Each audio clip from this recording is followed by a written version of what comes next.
Good afternoon, everybody. I hope that everyone is doing fabulously this Friday afternoon.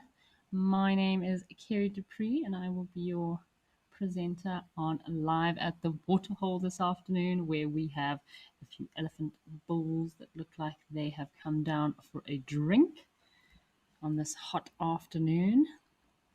It is a lovely, warm afternoon in South Africa. I guess these guys have had a nice mud bath here.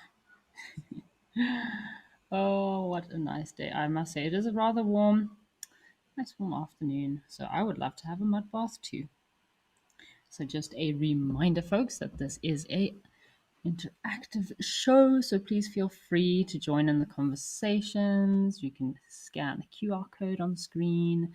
Send me those questions. Tell me how your week has been, what your plans for the weekend. Let's enjoy this afternoon live at the waterhole. Just head over to our Twitter or X.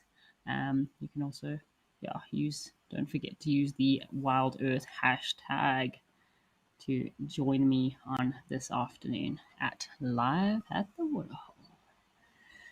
I've just gotten back from Mabula yesterday. We had an amazing 3 weeks at Mabula, BK and myself. It was, we very sad to leave, but I'm looking forward to being back end of December. So, it was a very awesome couple of weeks at Mabula Private Game Reserve. And this elephant bull looks like he's already getting kind of lazy in the weekend. You see his trunk was just resting on the ground. Oh, man. What a lovely day to have a mud bath. Oh, there we go. So he's got his trunk rested there on the ground. Check out that skin of that elephant. It's got quite small tusks, I must say. This one on the left-hand side, you can see it's kind of been a little bit broken. The elephants will often break off their trunks while feeding, while debarking trees. They can very easily chip or break off their tusks. Also, while actually looking for minerals, recently I was on a trip and we found a lot of mineral sites where elephants had been actually digging for salts and minerals, and we found quite a few little pieces of elephant chips in this mineral lick. So I mean, they do grow back. There's kind of tusks are made of the same materials as like our hair, so it's like keratin, hair and nails, and so they do grow back. There was actually a tuskless elephant bull earlier at Djuma Dam. So he came down to Djuma. I don't know if anyone was following the Djuma camera. And tuskless bull came down to the watering hole on a mission, determined, very thirsty. He was a solitary young bull on his own. Tuskless bulls, often I would be very cautious of tuskless elephants, especially females. They can also be quite aggressive because they don't have those tusks of theirs. They kind of need to compensate. Yeah, check at this guy. Check at this elephant. Oh, he's had a nice mud bath. So, he'll let himself dry off a bit, and then I'm sure he will go and rub himself nicely off on a tree close by. He looks like he's having a great Friday afternoon, unlike the rest of us in the city, running around, trying to sort everything out before the weekend starts, close off for the week. I hope that everyone has had a very productive week and, just finishing off your week on a good note, getting ready for a nice, relaxing weekend. Just like this elephant. He looks super relaxed.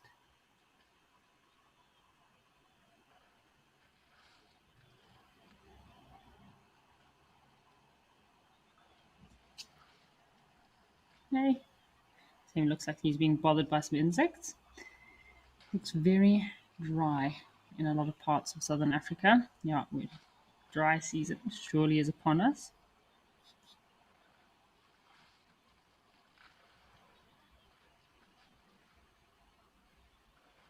So that trunk of that elephant there, shucks, it can measure up to 5 to 6 feet in length. and it can weigh between about 120 to 140 kilograms. And it can also hold anything from about 10 to 12 liters of water. So no wonder this poor elephant is, yeah, kind of having a lazy trunk day. Sandy, so do elephants ever suffer from hair loss? Uh, so yeah, Sandy, that's actually quite a cool question. So baby elephants are actually born with quite a lot of, oh, that is one lazy trunk, I must say. Oh, look at it. So yeah, baby elephants are born with quite a bit more hair than adult elephants. So as they get older and older, they kind of get less and less hair on their bodies. So if you see on this trunk, sometimes on the elephant's trunk, you can actually see on the inside of their trunk, kind of looks like the caterpillar, so like the underside of his trunk might have some hairs on sometimes. Also on their chinny chin, if you ever see an elephant when they actually get the suck up some water, put it into their mouth, they do have a little bit of fluff on their chin there, and again scattered throughout the rest of their body, they do have a few very fine little hairs. But again, yeah, an elephant hair is a lot thicker than our hairs, so you can actually touch it and feel it. And yeah, it's kind of, how thick would I say? It's probably just as thick as like a big pin, if you have a big pin. So yeah, so they don't suffer from hair loss. They just kind of don't have they don't have hair. They don't really need to have hair. The few filaments that they do have are more like just a safety precaution, like a lot of animals. So hair is actually a very important structure on our bodies, and it helps us to sense anything that's coming inside. So like elephants also have quite a bit of fluff on the inner side of their ear, and that helps to prevent any insects going inside. One, and if they do have something trying to crawl in their ear, they can always shake their head. Yeah, forest elephants I did notice had a lot more hair. Baby forest elephants, a lot more hair than the savannah bush elephant. Spas Ian Cove, thank you for welcoming me back to Live at the Waterhole. And it is a great way to begin Live at the Waterhole with a nice big elephant bull with a very lazy trunk. But again, if I had a nose that weighed 130, 140 kilograms, I think I'd also get a bit tired of carrying it around with me. So there's another bull he just pulled in here. He also looks like he's got the same plan. Come have a drink. Nice mud bath.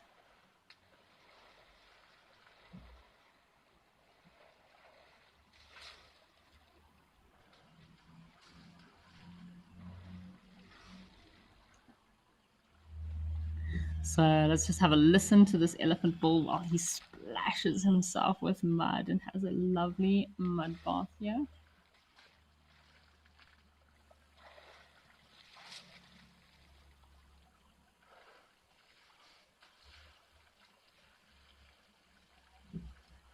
So just have a few quiet moments to just watch this elephant bath himself, and you can hear the water being sucked up and blown over his body.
Oh, wow. Check this. We've got a whole bachelor party of elephants coming down for a swim. Nice afternoon mud bath. So, sorry, folks. We just have a game viewer that's driving around there, probably heading off to collect some guests for safari. What time is it? Yep. It's a bit early for an afternoon drive. I don't like drives during the middle of the day. Yeah, when I'm on safari, I prefer to do early morning and late afternoon drives, night drives. Yeah, the midday for me is not always so productive, depending on what area you're in. But most areas I've guided in, yeah, midday during that heat is not the most ideal time for game viewing. So I wonder what your favorite time for game viewing is. I know we've probably got quite a few people watching this afternoon, and I'd love to know what your favorite safari time is. When have you had the most success? When have you had the best sightings? For me, again, I can't pick one or the other. I do love them both because I love that morning sunrise drive, that feeling of the cold morning with the fresh air and the breeze, the birds, the morning chorus, that smell of the fresh bush and grass and yeah, the starting of a new day. But then you have the sunset safari that yeah, you've got the sunset and the golden hour and that light and where all the kitty cats start coming out to play and the wild dogs start getting active. So yeah, it's a difficult one. I think I've done a poll before about which safari do you prefer, sunrise or sunset safari? And I think sunset safari did come in first. At least sunset safari, you don't have to wake up super early. But yeah, if you're on safari with me, I will drag you out of bed as early as possible. You have to be up early to get out there. As soon as that sun comes up, you have to be in the bush. Yeah, it's the best time for game viewing. So, Mrs. Jason, happy Friday from California. What a lovely Friday. Oh, it's Friday the 13th today. We're one day off of Friday the 14th. Friday the 13th. Yeah, this year is going by so fast. Rosalind McConnelly, welcome to the show. Thank you for joining us. We've got Fuzzy Dunlop. Happy Friday, Fuzzy Dunlop. I love your handle there. Pretty cool name. And Joanne Mello, happy Friday. What's happening there? He's picked up on something. Maybe there's another bull coming in. So sometimes I'll get a whiff of another elephant, or maybe there's a lion. Literally, you could see like as if something kind of a whiff or smell of something kind of hit them in the face. No, I think it's our game viewer coming to check on the hide. Maybe he's got a hide sit this afternoon. That's what you can do in the middle of the day. If you're on safari and you do want to do something in the middle of the day, hides are a really good place. Go and sit down in the hide today, take a nice tea box, nice coffee box, a few snacks, and you just sit. But make sure you have everything from the vehicle that you need down in the hide, because I have made the mistake many times of leaving my camera or something in the car, and then once the elephants all come in, you cannot move. I've once been trapped in a hide for about 6 hours with about 200 to 300 elephants all around me, and I won't say trapped. It was an amazing afternoon. But yeah, once the elephants all come in, then it's a bit difficult to get out of the hide.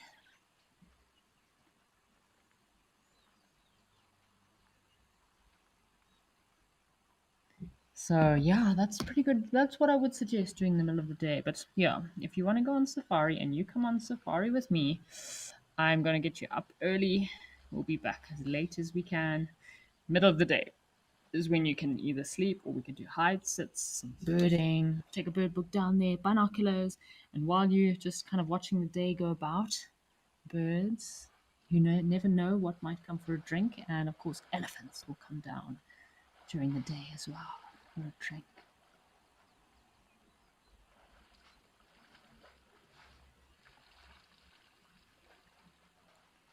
So Spas Inkov, thanks for your question about What do I like to see on safari? So I must say, with my time in the Congo, one of my favorite experiences was obviously, I mean, obviously everyone chases the leopard and the cheetah, and I was really, Ika and I were really trying hard to find aardwolf in Mabula. We did get some amazing brown hyena sightings, bush pig sightings, but yeah, my forest elephant experiences that I had in the Congo were some of my top favorite, most favorite experiences ever. Yeah, again, some days we had to be up really early. I wake up at like 4:30. Guests have a quick coffee at 5. By 5:15, we're out of the lodge. By 5:30, we're on that water, floating downstream, so that as soon as it gets light, we might be lucky enough to catch the last few forest elephants that are feeding down by the river. Because yeah, in West Africa, a lot of the species there, as soon as it gets light or hot, they disappear into the forests. So that's probably one of my most favorite game viewing experiences, or safari kind of experiences. That early morning going out there. I'm always love to have the kind of look at these elephants having a swim. Oh. So for me, the best attitude to have when you go on safaris, as long as you're happy to be there, anything else that comes is always a bonus. That's kind of when I always find myself finding the most animals. So when you have guests with a checklist of all these things they want to see, ah, it's like the animals know. They know we want to see an elephant today. And of course, there'll be no elephants.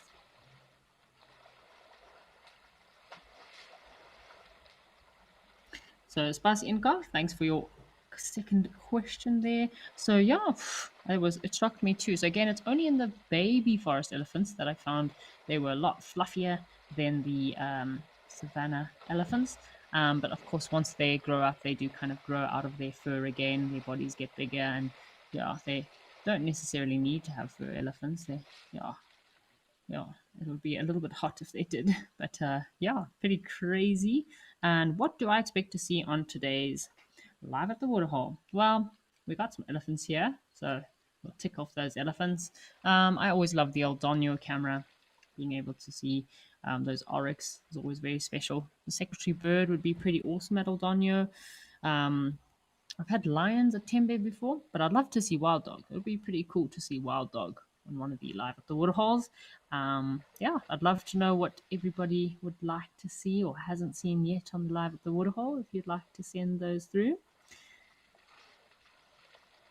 So yeah, another question. Lots of questions coming through. So Wesley is asking about how are the forest elephants different when it comes to how they communicate compared to elephants that you'll find in the Kruger. So yeah, you get 4 different species of elephants in Africa. So of course you get your forest elephant, you get your savanna elephant, you get your Indian elephant, and then yeah, you do get the elephants, of course, the desert elephant again. It's a separate species. They're very similar, just separate habitat. But anyway, yeah. So the communication in forest elephants, they are for me completely different to the savanna or bush elephant. With regards to communicating to each other, it's pretty much exactly the same. So they use infrasound, a lot of low bellow rumbles and communications that go through the ground and kind of taken through these sensory kind of sensory nerves and nerve endings within the feet, and that's kind of like most of the communication handles there is kind of going through these non-audible sounds, so we are not able to hear them. So communication between different elephant species is pretty much always the same, but just the behavior, I found the behavior of forest elephants is very much different to that of savanna elephants. So, Mrs. Jason, sunset at 6:30 in California. Oh, sunset! I'd love to see what a California sunset looks like. I'm sure it is beautiful. Had a incredible. We've had some very beautiful sunsets in Southern Africa the last couple of days as well. Best time of the day. So, Arctic Circle, happy lucky Friday the 13th. I'm glad that you are having a sunny, warm day in Southern Ontario, Canada. Well, what a wonderful day. I'm so glad that the sun is out today. The sun is shining. I hope that Juma is having some nice weather. Shame they had a bit of a spat of rain in the week. It's a bit miserable for them. Shame. But these elephants are happy. So a lot of bulls coming together here to a nice mud bar. So why don't we, yeah, we'll have a quick listen to these elephants. Maybe we'll hear some rumbling amongst them, some communication.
Just trying to see if, yeah, I was just having a quiet moment to see if we could hear if there was any like low rumbling calls and communications happening between these elephants.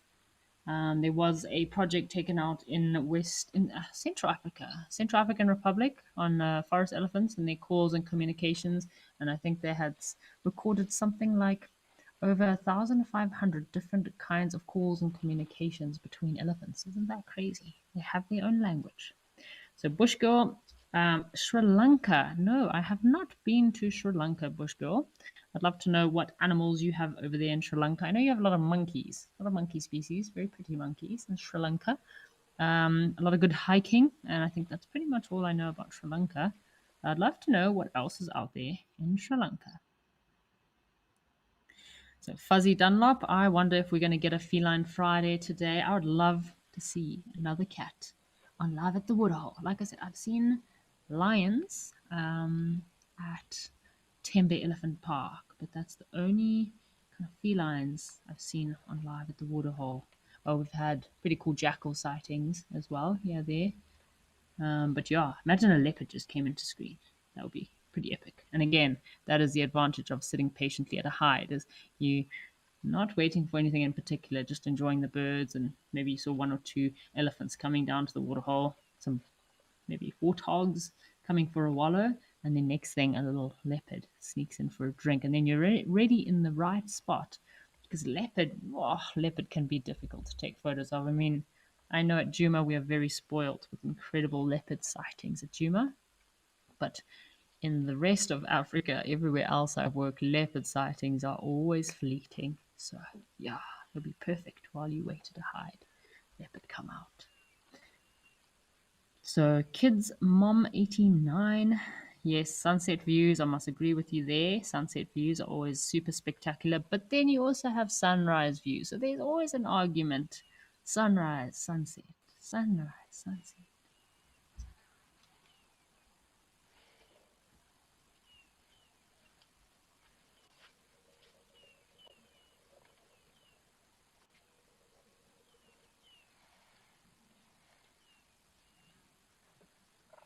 Oh, check out these big boys. Look at them playing. So we've actually got the best safari spot, I think, because we don't have to go out in the heat and endure all this hot weather and dust. We can just sit from the comfort of our homes and actually, yeah, watch what's going on out there without being exposed to the elements, because we are getting into our hot season now. August, September, October. In some places they call it suicide month. I know in Zimbabwe, wow, yeah, August starts getting a bit warm. Temperatures going at about between 35 to 38 degrees, 39, 40. Once you hit September, October, oh, those temperatures can go all the way into the 40s, even like late 40s, 48 degrees, 49. Oh, it's very hot. Go and find a tree to lie under, or a mud wallow to lie in. It's my best advice. Nice cold towel, wet towel, swimming pool. Yeah, or mud bath like these elephants. Okay, looks like they're come, had their drink, enjoyed themselves, covered themselves in mud, slowly make their way out and continue feeding. So, oh, computer enthusiasts. So, Americans are celebrating Halloween season with pumpkin pie. I thought Halloween was in October. That's rather strange. Oh, okay, pumpkin pie. Yes, Halloween holidays. I think it's yeah, very big holiday Halloween. Um, I do like pumpkins. They're pretty great. Love to do one of those candle pumpkins. That would be pretty fun. Elephants love to eat pumpkins. Oh, goodness gracious me. Pumpkin patch in your garden. Oh, so the elephants will actually come and they'll eat not just the pumpkins, but they'll also feed on the actual vine itself. Oh, an elephant would be delighted to find a pumpkin patch.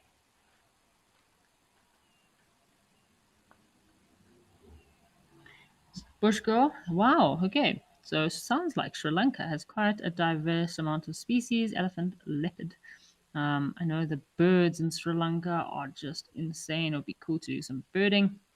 Yeah, so I'm sure, I hope that you do manage to get to Sri Lanka one day and visit the national parks there. I will definitely have a look into those national parks in Sri Lanka. So, Lenny, my favorite watering hole. Oh, that is a tough one. I think I'm gonna have to go with Old Donyo. I've once had 7 different species. Was it 7? Yeah, 7 different mammal species all in one screen at Old Donyo. So I'm gonna have to go with Old Donyo. I'd love to know what your favorite live at the waterhole Africam cameras are, folks. So send them through. Mine's Aldania will have to be first, and Tembe. Tembe was actually looking very nice and lush and green just before I went to Mabula. It was the only location we had that actually, yeah, had some bit of life and greenery. As you can see, it is quite dry here. August. Winter is finished. Well, I thought winter was finished, but we have had a bit of a late cold spell recently, a bit of late rains, very strange. But yeah, Tembe does look quite beautiful and green with all the trees changing color. A lot of the acacias are actually getting their leaves at the moment. Well, small leaves, but also flowers, as well as the buffalo thorns are changing color too and getting their little white flowers. So the buffalo thorns at the moment will look like they've been scattered with pixie dust. And these flowers are eaten by a lot of different species. Monkeys and giraffe love buffalo thorn flowers.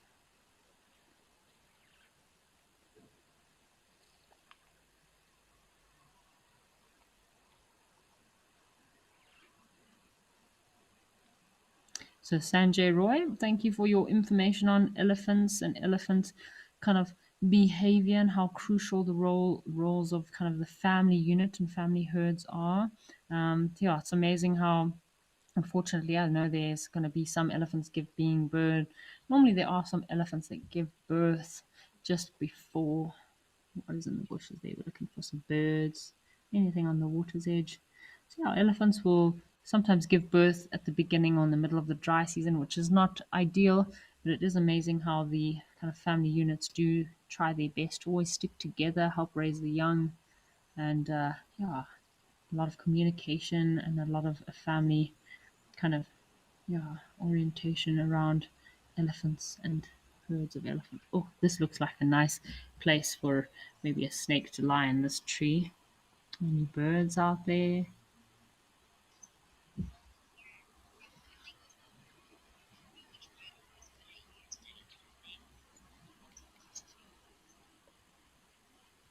Cool. So apparently, this hole here used to be a hole of a nesting hole of some sort of bird. I would go with maybe a hornbill. Looks like a good nesting hole for a hornbill, but I'm not sure which bird was nesting here. But this is a perfect place for a bird to nest.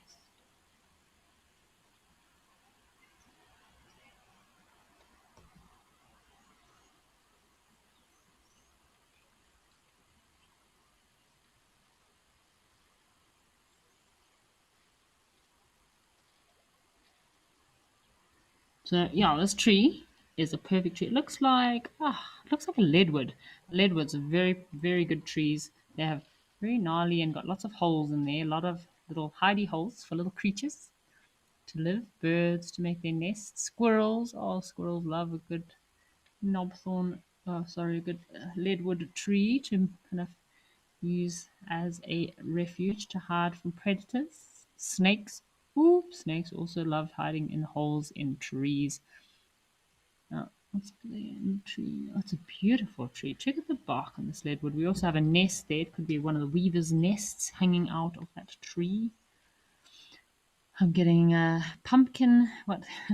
Computer enthusiast. Pumpkin spice coffee and roasted chestnuts and pumpkin bread. Oh, that sounds delicious. I guess Americans are all enjoying their early Halloween and having a great pumpkin party. Um, yeah, isn't this leadwood tree incredible? Um, yeah, the leaves are not really eaten by much. Very hard wood. The leadwood is very beautiful. It's got quite a nice color to it. And again, like I said, it's a very good ecosystem for a lot of animals to seek refuge.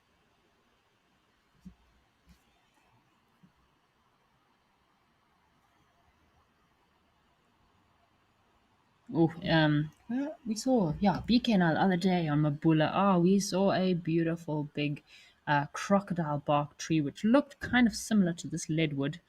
And yeah, it was a perfect place for a leopard. I was convinced. I was like, that tree, that is a perfect spot for a leopard to hide. Especially nice shady tree. This one I would say is probably not likely to be a good leopard tree, unless at night or maybe if they're running away from other predators. They might seek refuge in that tree, but leopards really like trees like jackalberries. Oh, jackalberries are like the kings when it comes to leopard trees. Nice and shady. They have their leaves all around the year. A leopard can hide in this tree without being um, bothered at all. You can even maybe make a kill and drop down on an impala. Check at this elephant. Oh, young bull. So young bull like this, elephants will generally start to go into their must anywhere around the age of 20 to 30 years of age, and they'll generally go into musk once a year. So this young bull is probably a little bit young to be going into musk, so he'll probably only experience his first musk cycle, say in the next 5 or 6 years. And yeah, during this kind of heightened phase of testosterone, these elephants are a little bit unpredictable. So, computer enthusiast, that tree did look slightly dead, I must say. So, it's probably a very old tree. Um, yeah, but still a lot of life in there. So, folks, we're going to do a poll. I want to know, which safari do you prefer when you're on safari? Sunrise safari or sunset safari? I think, yeah, it is a difficult one. If you think of some of your best safaris you've ever had, has it been the sunrise or sunset safari? I think this time I'm going to go for sunrise safari. Last time I did a poll like this, I voted for sunset, but I think this time I'm going to go for a sunrise safari. So you can probably head over to our Twitter, go and check out the poll. Please vote. I'd love to see what your opinions are. I would love to see sunrise safari winning this time. I think a lot of people underestimate how productive an early sunrise safari can be. BK and I had incredible bush pig sightings on our last sunrise safaris. Yeah, and again, we left super early. Managed to catch some bush pig. 3 beautiful big bush pig that will be coming out on the virtual safari sometime soon. I am scouring the Wild Earth YouTube, desperately waiting for some of my virtual safaris from Mabula to come out to see some of the incredible things that we have been seeing on Mabula.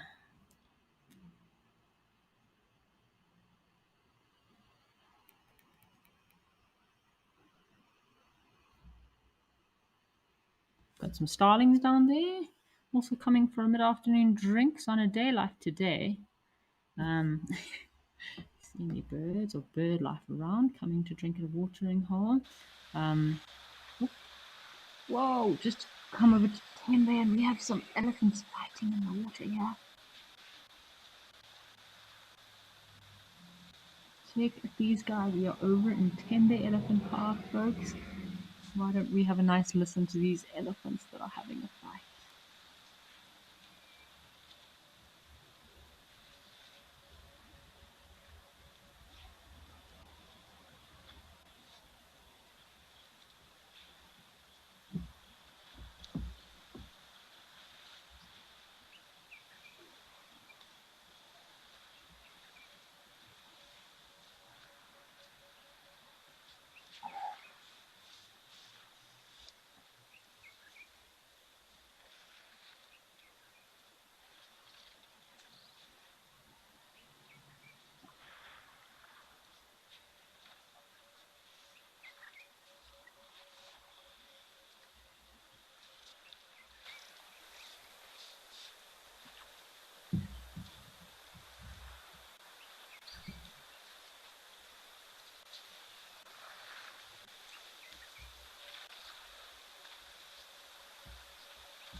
I just wanted to give us some time to just listen and enjoy the sounds around us. Here at Tembe Elephant Park. Oh, is it so awesome watching elephants swim? And we got a few elephant balls here. This guy again looks like he's also having a lazy trunk day. Lazy trunk day. My goodness.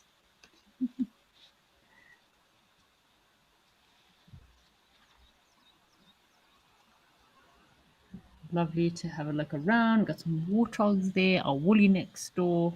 We had a blackback puffback calling just now.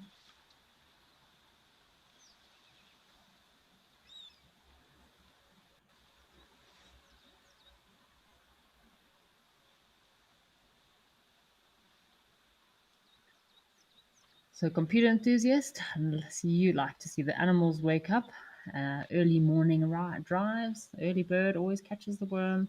Catherine, I agree with you there. Old Donyo is definitely a good location to be at. Oh, Old Donyo is very special. Oh, I just love listening to the sound. So while when I'm sitting at a hide, that's something that's one of my favorite things is just a peace and quiet. I'll often take one of my bush Bibles, a mammal book or a very special book of some sort. Bird book, of course, you have to take those books.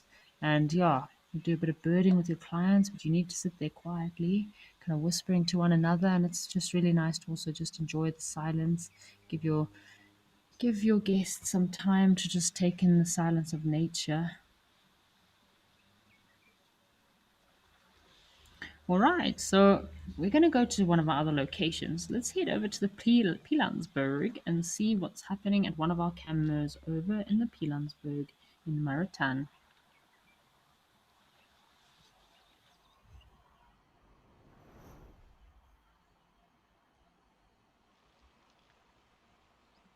Oh my goodness gracious me. Elephants, elephants, elephants. Elephants seem to be the flavor of our Friday.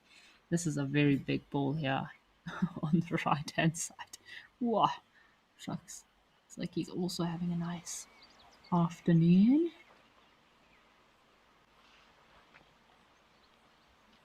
So, Spasienkov, thank you for sending through your list of all your favorite locations at Wild Earth. Um, yeah, shucks is it's kind of hard to choose, but yeah, Tower Lodge is also a great location. Also, I like the diversity at Tower Lodge with the crocodiles in the water, a lot of bird life there too. Quite a diverse. Hello, big boy. Yeah, there's a lot of diversity in birding at Tower Lodge. Yeah, and then of course you have all the animals coming down to drink. It is very dry though, but we do get some very good bird vocalizations there, and of course the waterfowl, the water birds. You get spoonbills, the yellow-bill storks, the little black crakes always hopping around up to something. Love those shelled ducks. There's a pair of shelled ducks that are often around at Tower Lodge. So yeah, it's hard to choose. There's founders as well. You get the rhinos at founders, which are also pretty cool. Very dramatic landscapes. But yeah, so many locations to choose from. So many locations. Beautiful. Hey boy. Oh, look at him. He's kind of got his trunk twisted around his tusk there while he plays with his trunk. So Beak and I actually did a really cool segment recently on an elephant. Yeah, an area where an elephant was. So yeah, one of the virtual safaris, hopefully coming out soon. We did a tracking segment on where some elephants had been lying down in a sandy patch. So that was pretty cool to like actually get out the vehicle, and we kind of had the camera off the vehicle with us, and we kind of seeing where their trunks had been playing in the sand and where they'd been lying down, and kind of could see where the babies were. The other day, also on one of our sunset safaris, we found a little um, rhino resting spot, a little rhino sand bathing little pit. Yeah, it was nice to get out and have a look, and we could see all the creases on their skin, and you could see kind of the crease on where its hip was in the sand that was just kind of wrapping itself in between all the crevices and creases of this little big rhino. So it was a female that was lying down in the sandy patch with her little baby. It was very special to kind of see and feel how the texture of a rhino skin would feel. You can see this elephant ball is obviously going straight towards where the outlet pipe is. It's trying to get the freshest water possible. That trunk of theirs, an elephant's trunk, can have anything between about 30 to 40,000 muscles in an elephant's trunk, whereas the human body only has 600 muscles. Isn't that crazy? Elephant's trunk has roughly 30 to 40,000 muscles, and our whole body only has about 600.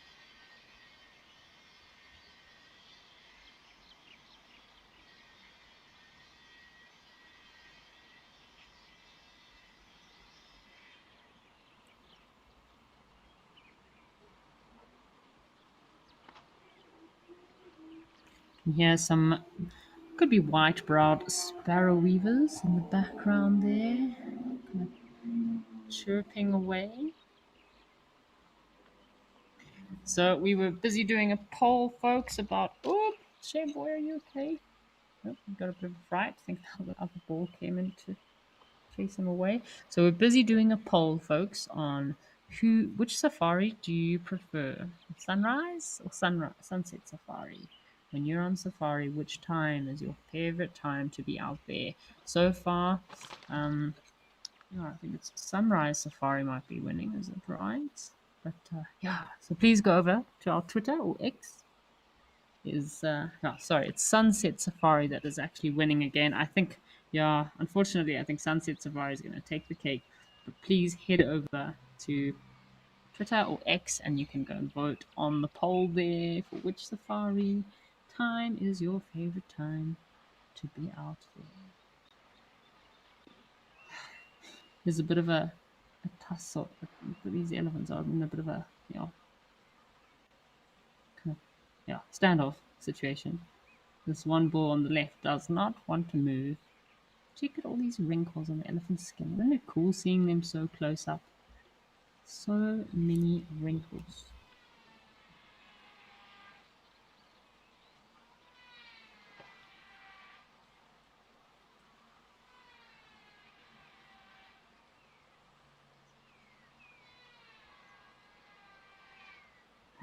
Ah, yes, these elephants. I think it's a very small gap. It looks like there might be a bit of a ridge just here. So these two elephants are trying to squeeze their way into this one little spot where the outlet is coming, where the fresh water is, and they're trying to it's like too many people trying to squeeze through a door at the same time. And they both don't want to move. No, they're all smelling one another.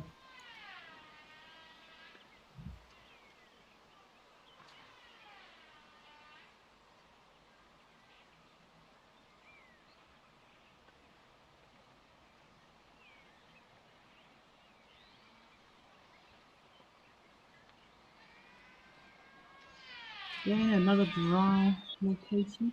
Sorry, folks. I think we have must be a lodge close by that they're probably doing some work on with some sort of heavy duty machinery, maybe a grinder of some sort. So sorry about that, folks. Oh, look at these guys. Hey, no, he's got the watering spot all to himself now. Oh, wow. Pilansberg is also looking pretty dry, I must say. I was rather delighted, though, to see, just as we were leaving Mabula, a lot of the acacia trees, again, like I mentioned, we're getting these fresh green leaves and the flowers. So there's kind of like a nice hue of green that's coming over the reserve, which is very special to see. Kind of like spring season. I know September, end of, middle of August to middle of September, there's a lot of tree species that start kind of shooting their leaves in order. These are normally the kind of pod bearing trees. So it'll be the acacias that are trying to, bear their pods during the dry season in order for the bigger mammals to come along and, feed on the pods and disperse them,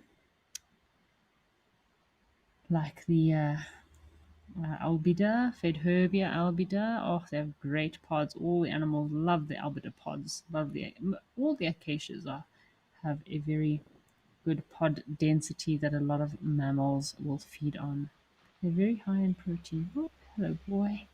He's gonna have a bath.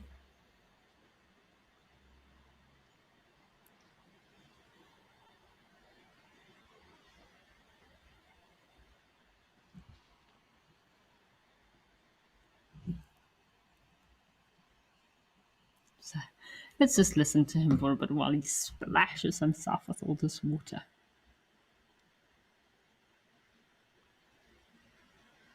Muddy, muddy water. So you see here, splash himself a lot in between his legs and of course behind his ears. So I mean, elephants' ears are not just large like that because they have good hearing. They have a lot of blood vessels inside those ears of theirs, and when they flap their ears, it's actually a bit of a cooling system. So as the blood goes through the ears, they actually cool down the body. So when an elephant comes down to a watering hole, he'll often splash himself quite a lot behind those ears, and that's kind of the best way to cool himself down. So just like with us humans, how when we are taking this guy quite hot, the best place to put a cold compress is on your forehead and of course around your neck. Cool down those sensitive areas.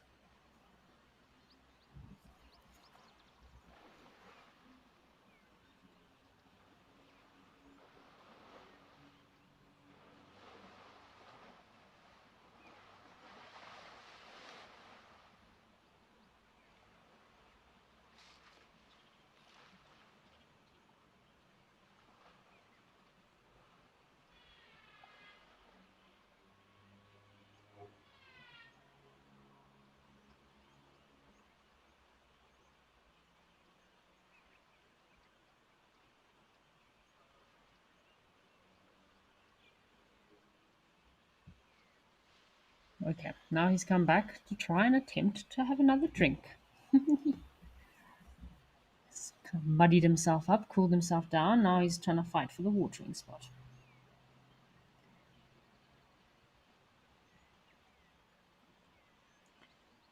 Right, well, let's go and check what's happening. What about our other location? See what's happening out there. See what is bumbling, what's out and about. So let's head over to Tower Lodge, folks, and see what's happening at Tower Lodge.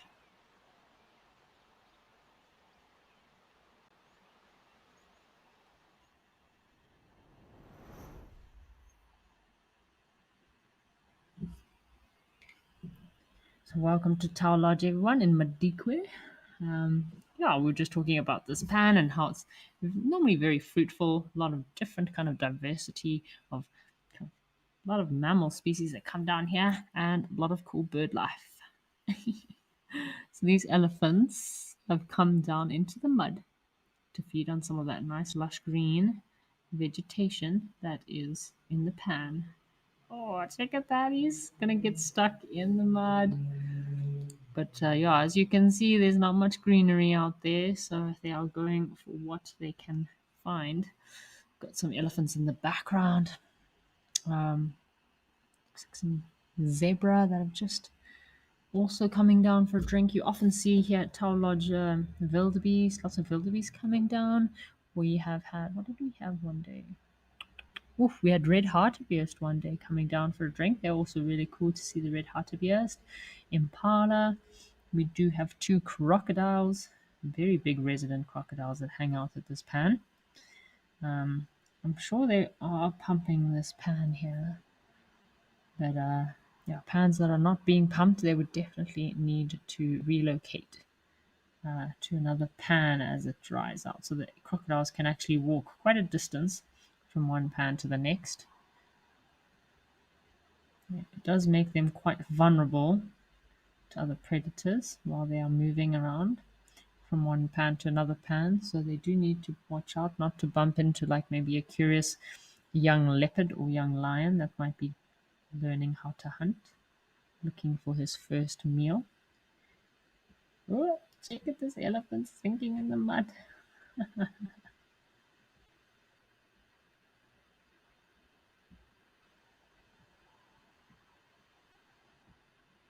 Oh, we've got some waterbuck here. Nice to see some waterbuck pitching up at the watering hole. Nice big male. So waterbucks, you do get solitary males, or sometimes, oh, check at the elephants all trying to get out of the mud. Oh, following mum. It's probably not the best idea because she's making huge big holes in the mud they could fall into. Oh, check at the zebra, also having a Friday afternoon yawn.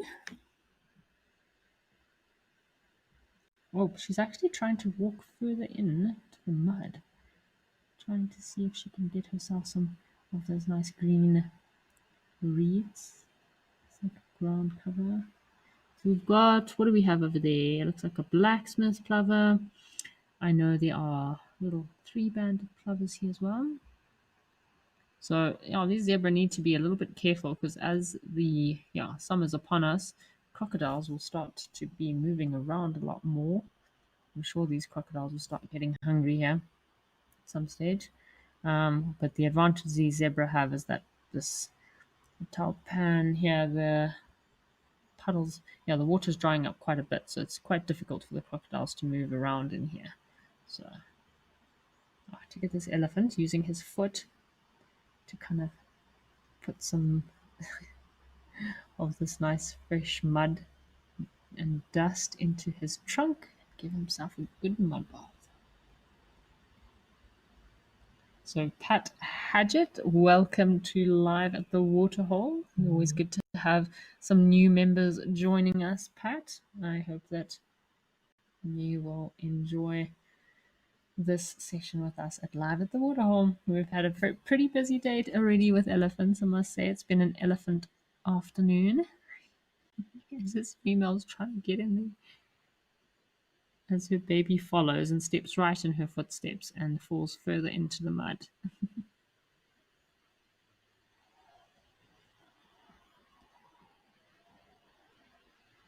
So you can see a lot of elephant dung behind these elephants here. You can see obviously high trafficked area, lots of elephants. Oh, look at this little guy.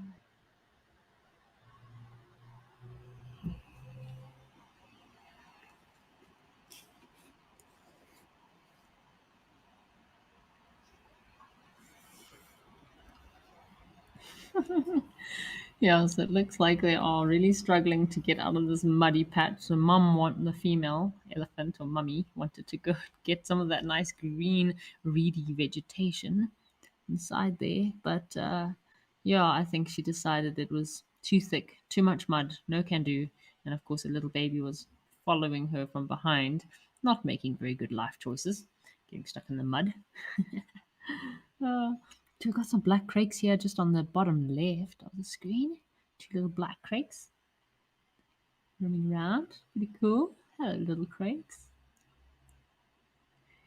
Very busy birds. Never see them still for too long. Probably should be my totem bird. Oh, what's happening here? Oh, leaves. Pods. Baboon. Maybe there's a baboon in the tree above the camera. I wouldn't put it past them. Shaking up the tree. Oh, look at these youngsters coming to play.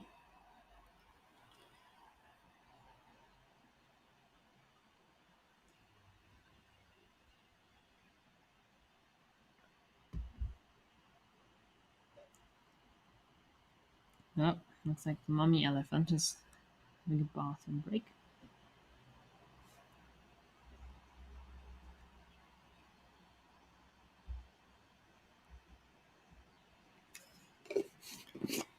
Oh, there's a nice piece of driftwood there. That lacquer piece of driftwood. Very old piece of wood that's kind of eroded over many, many, many years. It's lying out there in the sun. Oh, goodness. Yep, there's our black crake. Hello, little black crake. They're really, really cool little birds. Oh, both of them are there. Oh, so one black crake, and there could be a moorhen. I know we do have some common moorhens that do also occur here. I was just saying black crake. Yep. So we have a common moorhen on the right.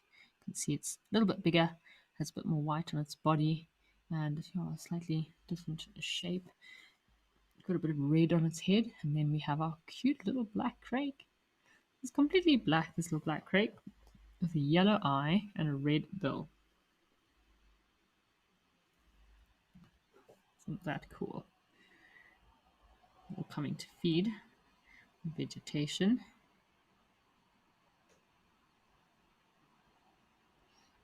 Anything, little insects that might be around there.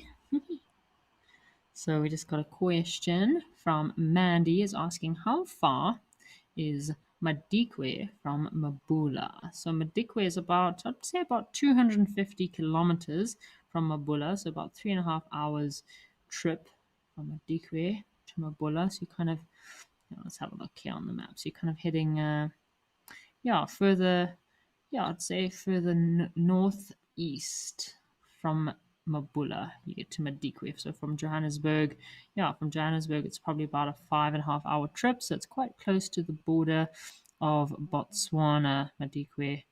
Yeah, so it's pretty close.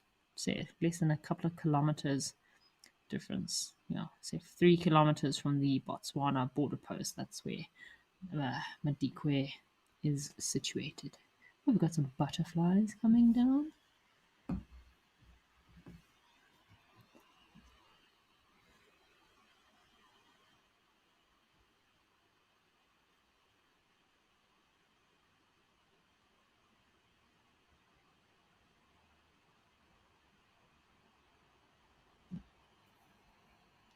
So I'm just having a look at some of the updates from our locations, and it looks like we've been having quite a lot of hyena activity. I know obviously there's the hyenas that are on Duma, those little ones, ribbons, little pups. But it looks like on one of the dam cams there was also a video of a hyena swimming in a pan. I think I was with Cedric. We actually, saw some suspicious hyena activity in a pan. It was rather strange. So yeah, you can see these little craigs. They'll always be in pairs, solitary or in pairs, male and female, or just a male by himself, or just a female. Yeah, lovely to see these little craigs. Very busy bees. So they'll be looking for little insects and invertebrates. Looking for something for lunch.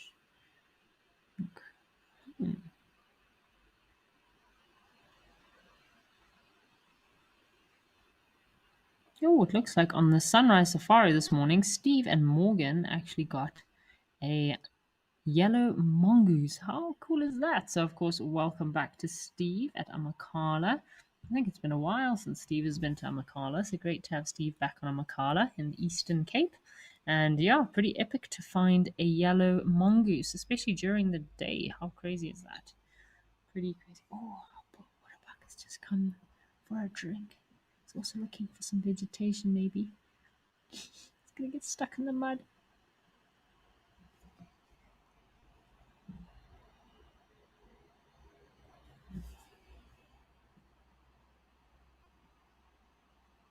Check out this water buck getting stuck. He's trying to look for some food as well.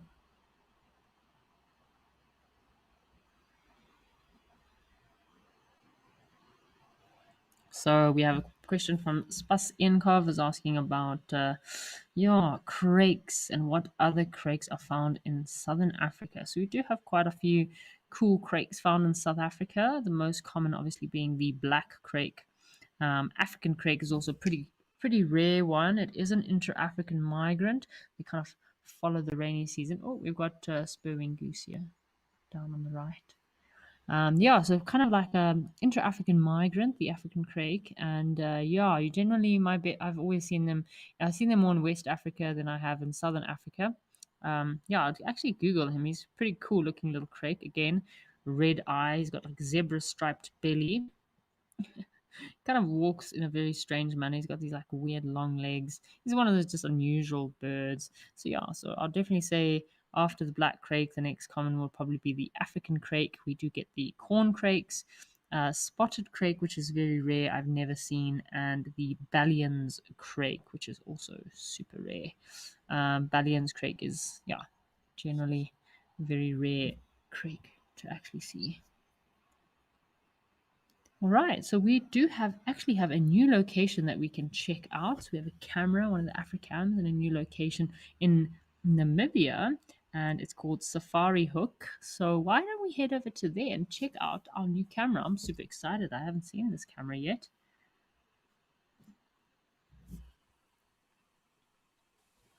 Oh, welcome, welcome. So we're in Namibia now. This is a new camera, Safari Hook. Shucks, how crazy is this? Very exciting to find a new camera. Okukuyu, before I went on my leave, had a lot of elephant pool parties, which was rather entertaining. So, what have we got here? Right.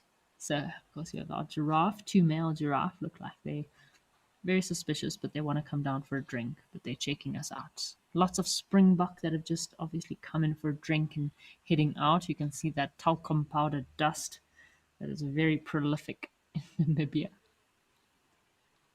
It's being disturbed by the springbok. We also have a grey heron down on the bottom right of the screen. The grey heron, blacker. Really awesome to check out a new location. Ah, and we have an oryx. There's an oryx or gebsbok. So that's super cool. Oh, he also looks like he's been in the mud. Been in the mud. Them. Oh, check out those long horns. I would not want to be stabbed with one of those. Those are definitely. Don't play with that. Just having a scan. Oh, we got some more oryx. Shucks. Whoa, check out these. Really cool to see so many oryx.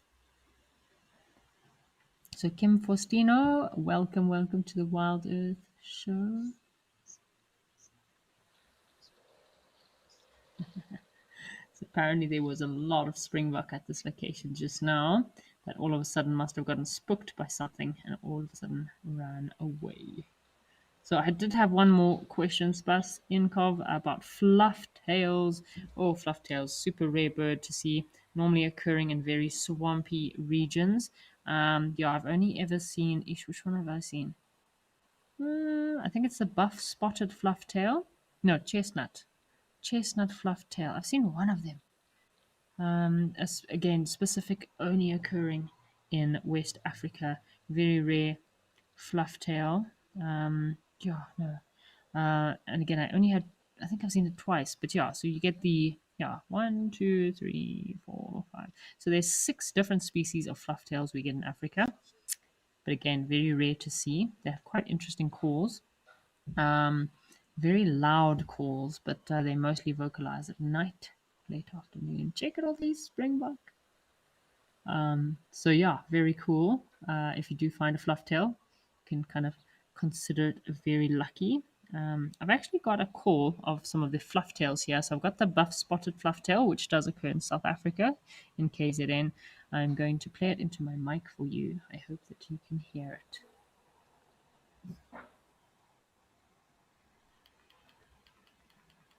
It's a very strange sound, so brace yourself.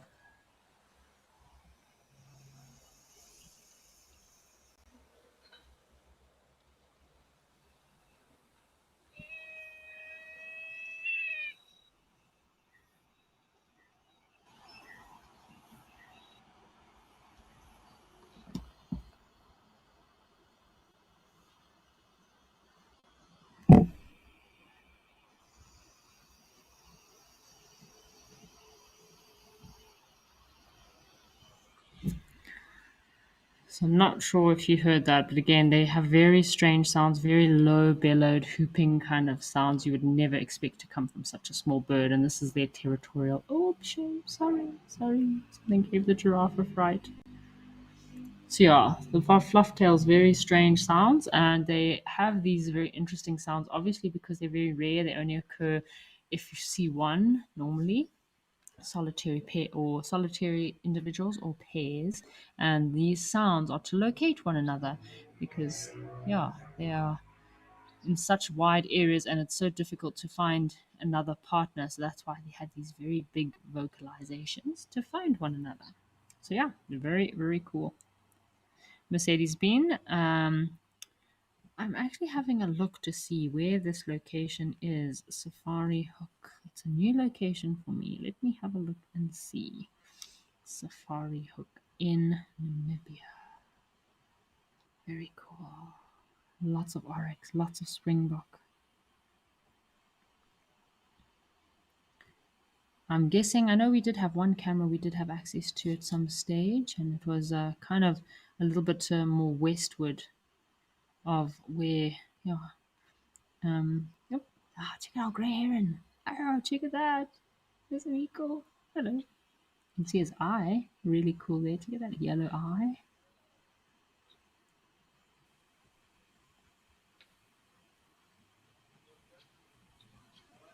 It's very windy. He's rather brave to be up on that tree because it is looking rather windy. So there's, Yeah, it is kind of common to have windy weather in August.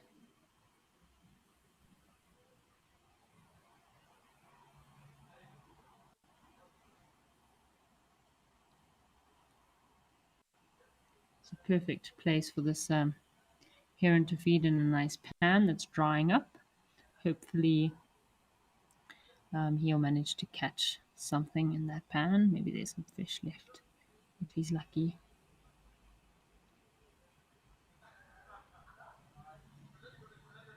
Yeah, okay, so cool. We had a question about um, this location. So yeah, if from Mercedes Benz about where is this new location located from Okukuyu. So we do have a camera in Okukuyu, and this location we're currently at is called Safari Hook. It's also in Namibia, so it looks like it is directly west from where Ukukuyu is.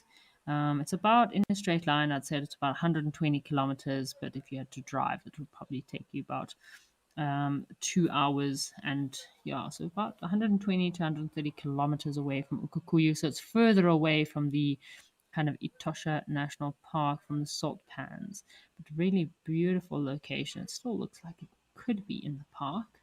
Lovely to see. Check out a new location.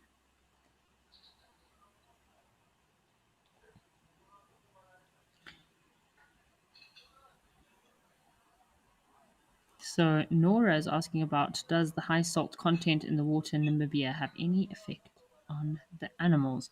So yeah, I would definitely say these animals, as we can see, the elephants, well, first of all, you can see they have a lot smaller tusks. So what salt does when you consume too much salt is, yeah, it kind of, one, dehydrates you more, and it kind of gives a demand to your body, that you need more minerals. And obviously you can see in some of these areas, um, yeah, it's kind of difficult for these animals to get minerals. So it does have quite an impact on the elephant's tusks. So you see a lot of elephants here, um, in Namibia. Their tusks are a lot smaller, a lot more brittle, because the elephants just can't get enough minerals, and don't have enough of that calcium in order to have long, strong tusks. Um, yeah, when it comes to the other wildlife, this water must be very, very salty. We definitely have to make them more dependent on water sources, and any kind of non salty water would be very sought after by a lot of animals. So Wesley is asking for a bird list for Namibia. So if you'd like to get a bird list from Namibia, I use eBird, and that's where I get all my lists from. So I got my Mabula bird list also from eBird. And yeah, on the eBird, you can either have the app, or you can log into the website, go over there, and you can actually search any bird list in the world, and it will give you a bird list for that area, what birds you can see, what rare species can be found.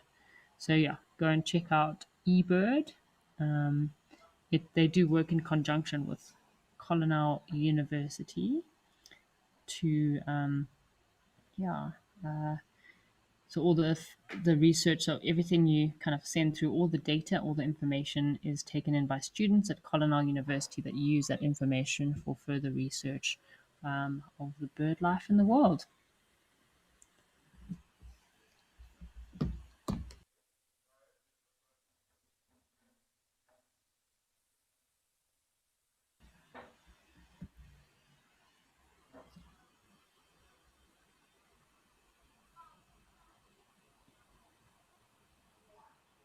Just having a scan. Um, yeah, we scan around, seeing what else is out there. Maybe we'll get some sandgrouse. I'd love to see some sandgrouse here. The Namakwa sandgrouse is quite a common sandgrouse here in Namibia. Did see them quite a few times. It was awesome to see a new sandgrouse. And I don't know if anyone knew that these gemsbok, the oryx, there's actually a mouse named after this gemsbok. So it's a dormouse named the gemsbok dormouse. It has pretty much the exact same facial markings as an oryx. Isn't that cool?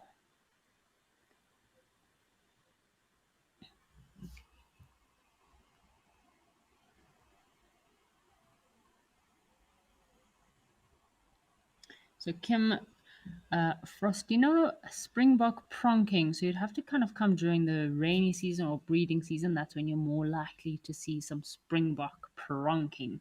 Some males kind of displaying for the females. Yeah. All right. So I think why don't we go and check out one of our other locations, go and see what's happening at the dam cam at Juma in the Sabi Sands.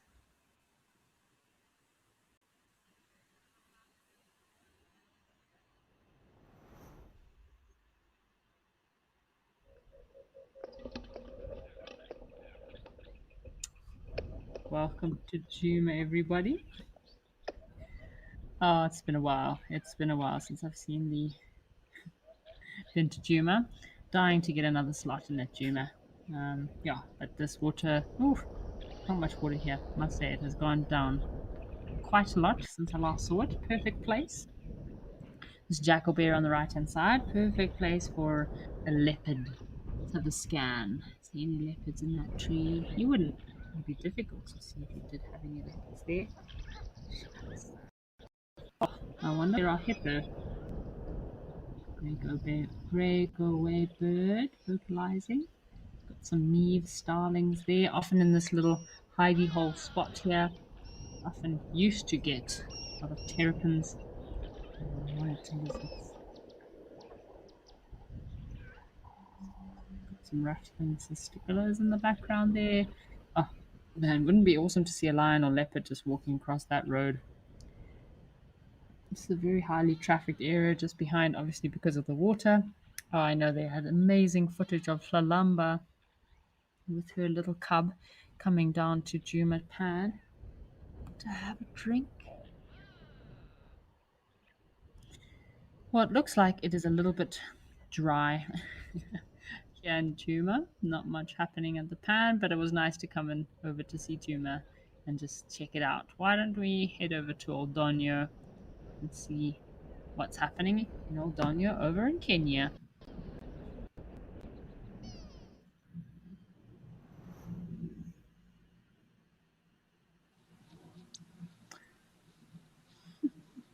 So welcome to one of my favorite cameras, folks. We've got beautiful view of a big male giraffe coming down to have a drink, an RX. Oh, it has changed quite a lot since I last saw this location. So we've got a nice view this afternoon, also of the mountains in the background there.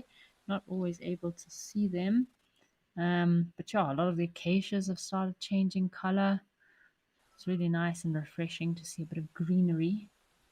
It was looking this was looking a little bit dry the last time I saw it.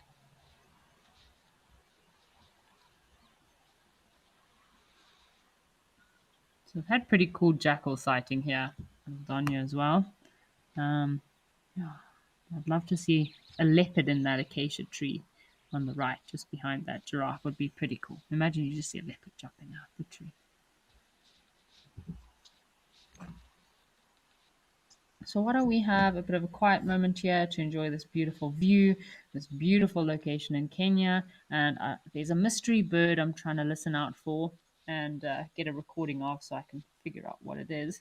Again, you can use your eBird app.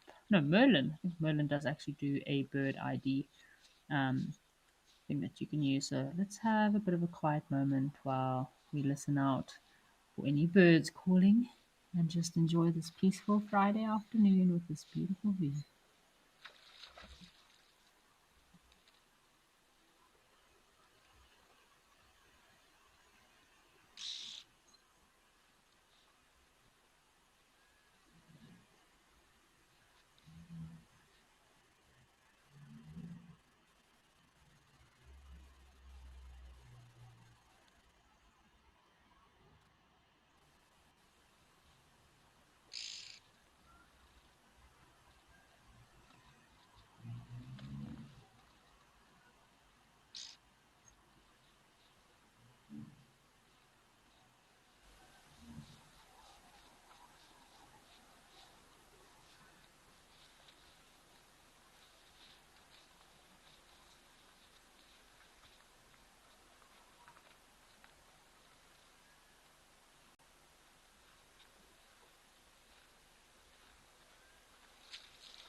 So we have a few questions coming through here. Isn't it just lovely watching these giraffe come down and drink with those mountains in the background there?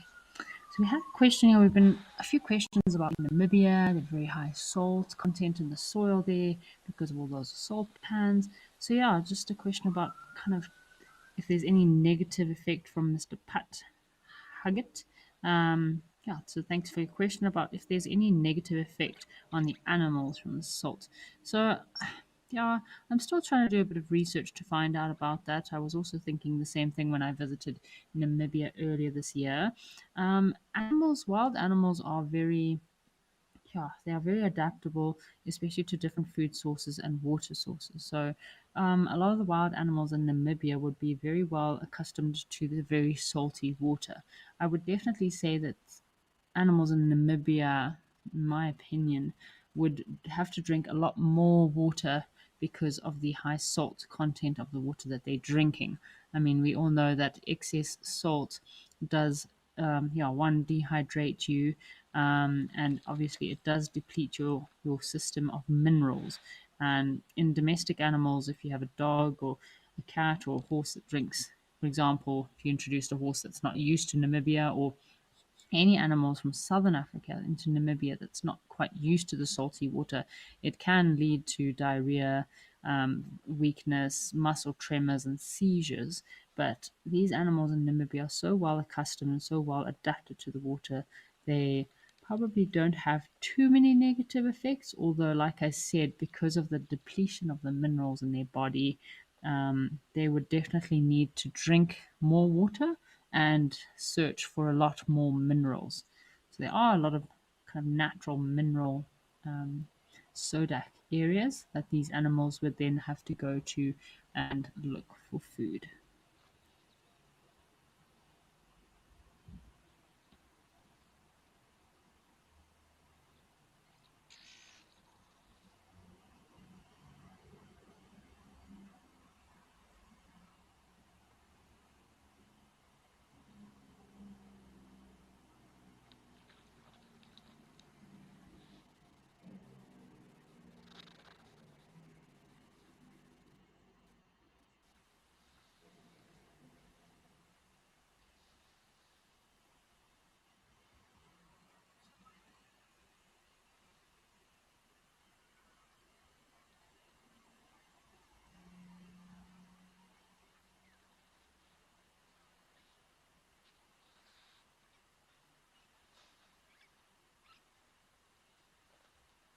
All right, so let's link across to one of our other locations. It's actually a new location in Kenya. It's called Lentore. So let's head over there and see what interesting bird is waiting for us.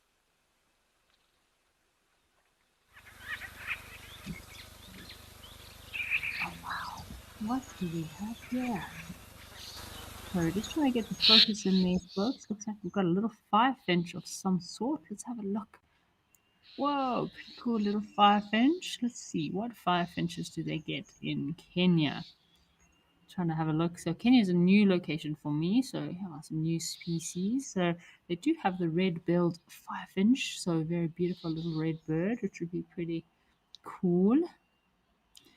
And yeah, look, what do we have over there? Little dove that's come for a drink. So yeah, another new location here in Kenya that we have. So awesome that we're actually adding so many new locations to Live at the Waterhole. Gives us a lot more options and variety when yeah, doing the kind of Live at the Waterhole. Many different locations. So sometimes some of the locations cameras are not always working, or sometimes there's not too much happening. So yeah, this is lovely new location here, and yeah, nice watering hole for animals to come and visit.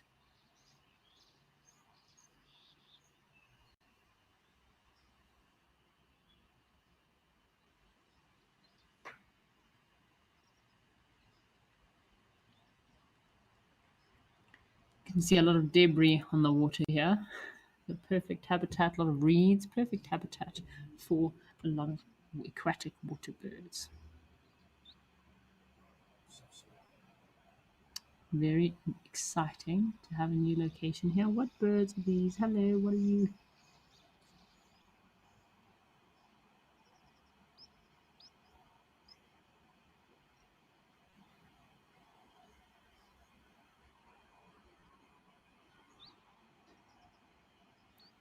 So we did get a question, which I'm just, yeah, not too sure about Mount Kenya. So I don't know if any of our viewers that know Aldonio well, if the mountains we saw in the background, I am guessing they are, looks like it must be a sparrow of some sort. Could be a superb starling that's just landed. So yeah, the mountains that we were viewing from Oldonyo. I think that must be Mount Kenya in the background there. But if we have any of the viewers that are familiar with these areas, it's still a new area to me. Um, I think it actually might be Kilimanjaro Mountains in the background there. I don't know if we've got any viewers that have ever climbed Kilimanjaro. Yeah, shucks, that's yeah, definitely one big life adventure to tick off of the list. So yeah, very cool birding here. What have we got? Looks like we've got some sparrows, house sparrows, a weaver of some sort, some superb starlings, lots happening here. Kids Mom 89, new locations. I know I'm also super excited. Ah, check, we've just got our firefinches just come back. Check it in there. How cool. So it looks like, yeah, female weavers. Could be a sparrow of some sort. We've got any viewers that are very familiar with Kenyan birds, please feel free to send through some IDs if I'm not right here. Very, very cool.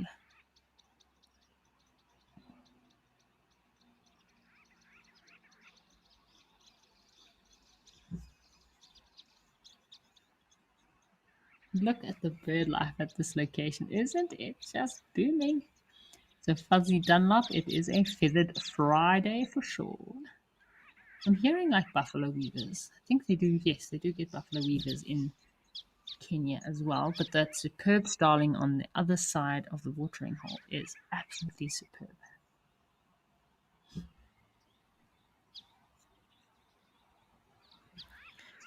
So, Mindy, thanks for sharing with us that you've seen Mount Kenya. I wonder if it is as beautiful as we see in the photos. I'm sure it must be. I've seen a lot of drone footage. Oh, check it. This starling is just beaming with color and life.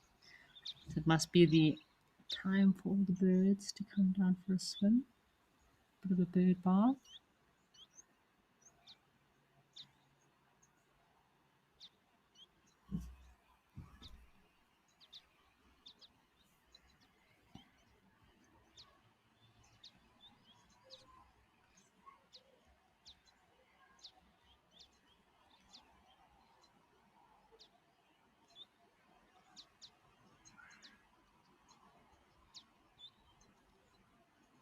So yeah, Catherine, I think we have got a confirmation. I'm pretty sure that the mountain we were looking at from Aldonyo is Kilimanjaro. So you do get Mount Kenya and Kilimanjaro, which are kind of to the east and to the north of Aldonyo. But we were lucky enough to see Kilimanjaro mountains, which is pretty crazy because we don't always see mountain ranges.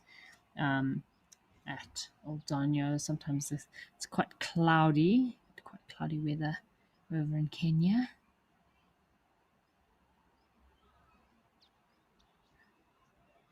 It's lovely. If you've got a bird bath, I know a lot of people. I love to sit and watch a bird bath. You get a lot of activity. So birds do always like stagnant, like they don't like stagnant water. So if you do want to attract birds to your house, if you have a beautiful garden, and you want to put a bird bath out, always make sure that there's a bit of dripping water because birds really love water, fresh, clean water to come and have an afternoon dip, a bit of a bird bath.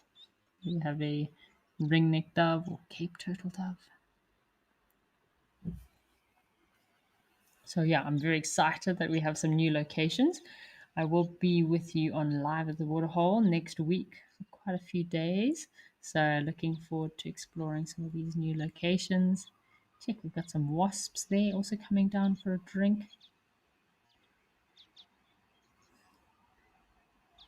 Butterflies, I hope, would be lovely. Looks like we have something moving in the water there. Could be some water insects.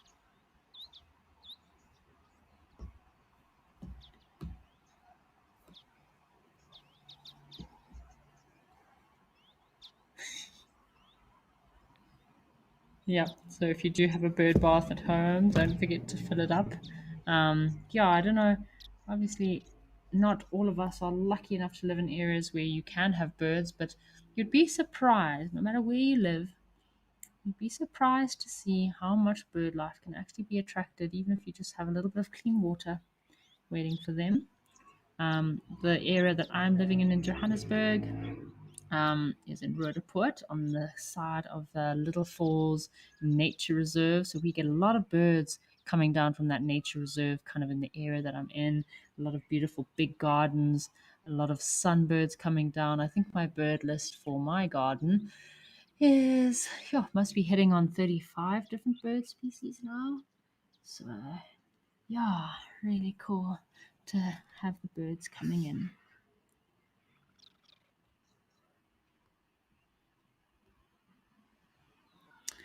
All right. Looks like we're gonna go over to another new location that we have, Hyena Pan over in Botswana. Let's see what's happening there.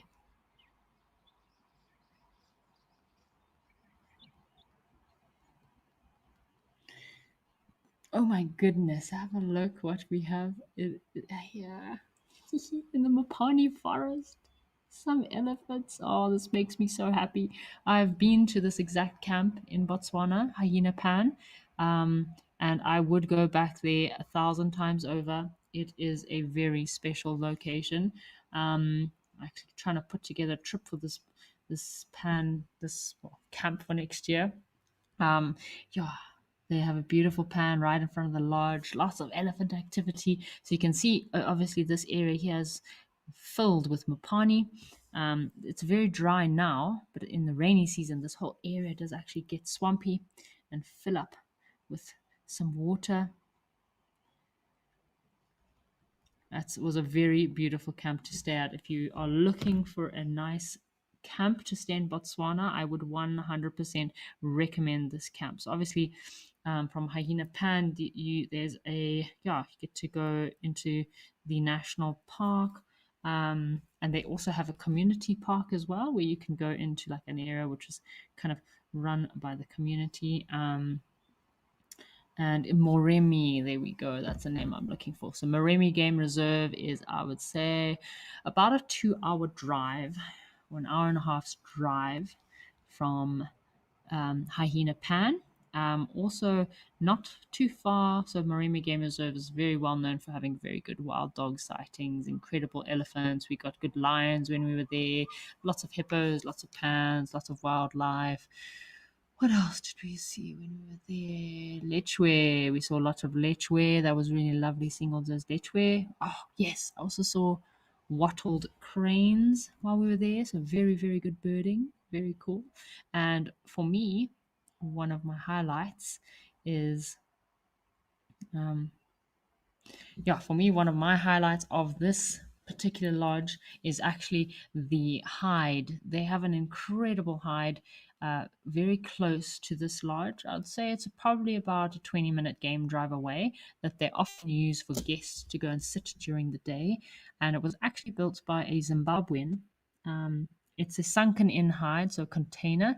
I think it's about a 20-foot container that's been, no, it must be, is it 20? Yeah, must be a 20-foot container that's sunk into the ground at the base of a pan that you climb into and they lock you in the container. And of course, it's got slits just coming at the top of the container. So you sit on these very comfortable like stools and you just sit and wait. We had probably about 40, 50 elephants all around us. So yeah, Hyena Pan in Botswana, Moremi area is definitely one you need to put on your bucket list. We had incredible hyena sightings in the community reserve. So it's quite interesting to have an area that camps are working with communities on community land that has now been converted into a community reserve where the community directly benefit from people driving in those areas. So it's not a national park, it's a community reserve. And we had incredible hyena sightings there, a few dens. So you can see here this is just in front of the lodge. They've got a bit of a pan here where the outlet comes in, and just to the left is the bigger pan, which they pump all year round. Yeah, when I was there early in the year, when was I there? April. Uh, yeah, there was a little bit more leaves on the trees. It's poor Mopanis. Oh, I've never in my whole life seen so many Mopanis. It's incredible. So this pan is also very active at night. There's a beautiful deck here with a swimming pool. This is your view. Imagine staying at a lodge and you can sit in the afternoon and just look out. And this is your view for your dinner, your breakfast, your lunch, if you have lunch in camp. So not only is this pan super active during the day when you have elephants coming in, but it's also very active at night. Actually, I had a hyena chewing on some pipes behind my room when I was staying at this battle. Hyenas are everywhere. A lot of hyena dens in this area, so it's very obviously the name comes hyena pan. Oh, what do we have there? Something else on the pan? No. So yeah, this area is very prolific for hyena. A lot of hyena dens. I think we saw about 3 dens while we were there. We got about 2, 3 different cool sightings of hyena, and they just roam around the camp like they own the place. They do have to have gates on their walkways because sometimes the hyenas come into the main area. But yeah, 2 nights I was there, we had hyenas that were causing havoc in the camp. Yeah. So yes, I would definitely recommend putting hyena pan on your travel list for next year. I cannot wait to go back to this location. It is incredible.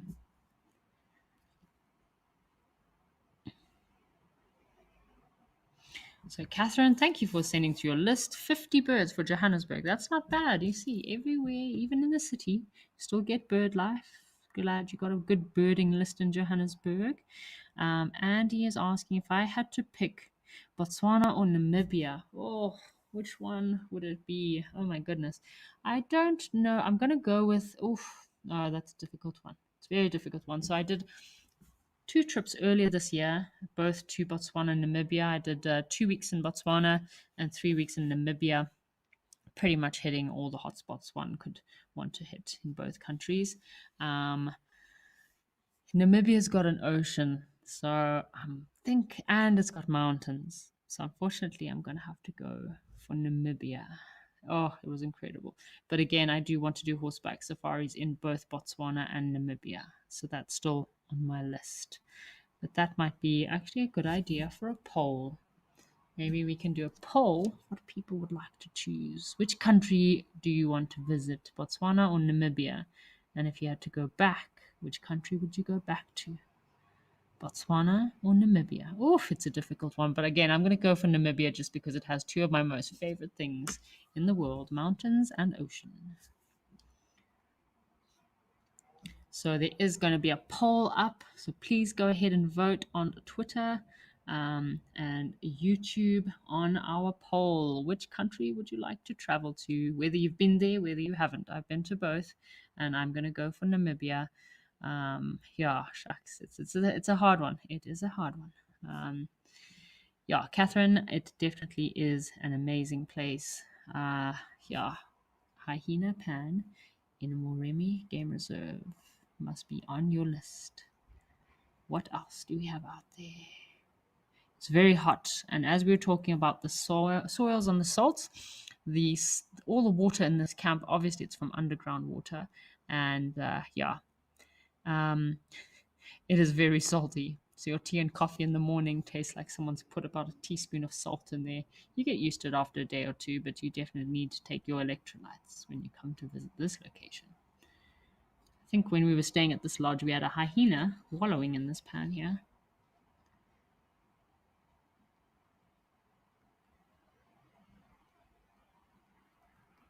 What else is out there? Oh, nice pearl spotted owlets we got in this camp. Very cool owls in this camp. What else did we have? I was looking for scorpions when I was here too, but it was winter, so it was a bad time to look for scorpions.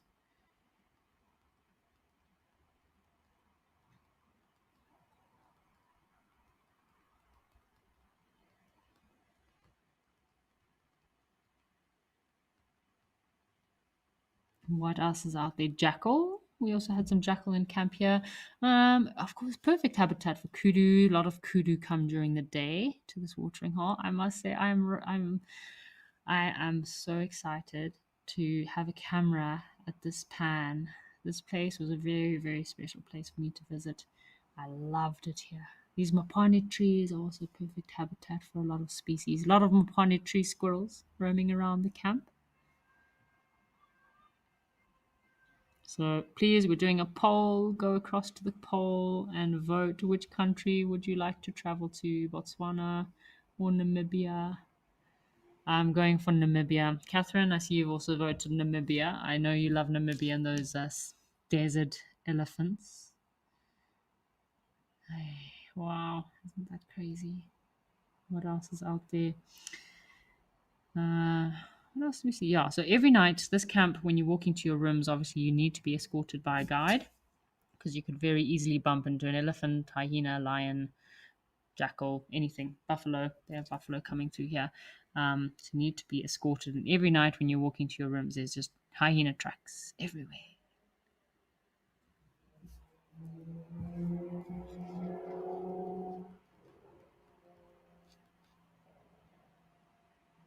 It's not easy to get to this location, I must say. It is a whole day of driving to get here from Maun. So Maun is the capital of Botswana. So you fly directly into Maun, and then it's a whole day's game drive slash transfer to this camp. It's about, yeah. In Africa, we don't always use kilometers because it's always about the time, more importantly about the time. But I'd say it's about a 7 to 8 hour game drive slash transfer, only really stopping to look at, not stopping for every single creature. Otherwise, it could take you 10 hours. If I was driving, it could take me 10 hours. But yeah, it's about, I'd say, between a 6 to 8 hour drive from Maun into Moremi. So you drive through Moremi Game Reserve, which is quite cool. So on your way into this camp, you do actually drive through a lot of habitats and a lot of Moremi Game Reserve where you can see wildlife. Get to the camp. So I would suggest staying here for not less than 4 or 5 days, seeing as it is a whole day to get into camp and a whole day out. And of course, the team here at Hyena Pan are also lovely, very friendly, great food.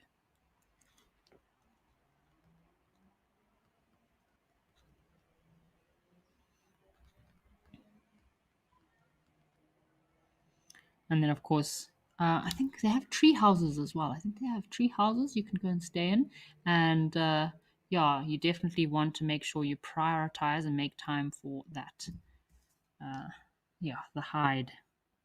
So, why don't we head across to Founders Lodge? I think we might have something waiting for us over in Founders.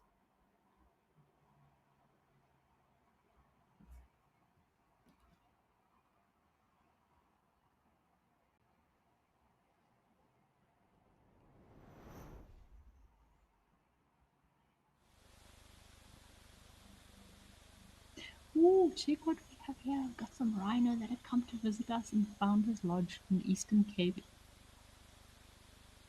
Hello, guys. What a lovely afternoon. Looks like they have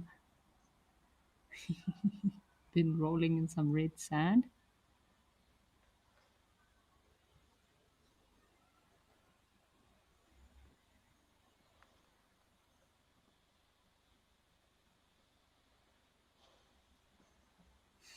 So the oxpecker on the back of the rhino there, little oxpecker.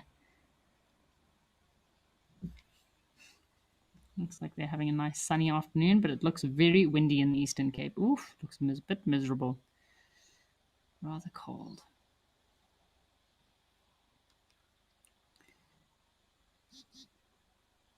So apparently Hyena Pan actually had they had wild dogs there this morning. Incredible to have wild dogs coming through to Hyena Pan. How lovely is this? So yeah, crazy. Crazy, crazy, crazy.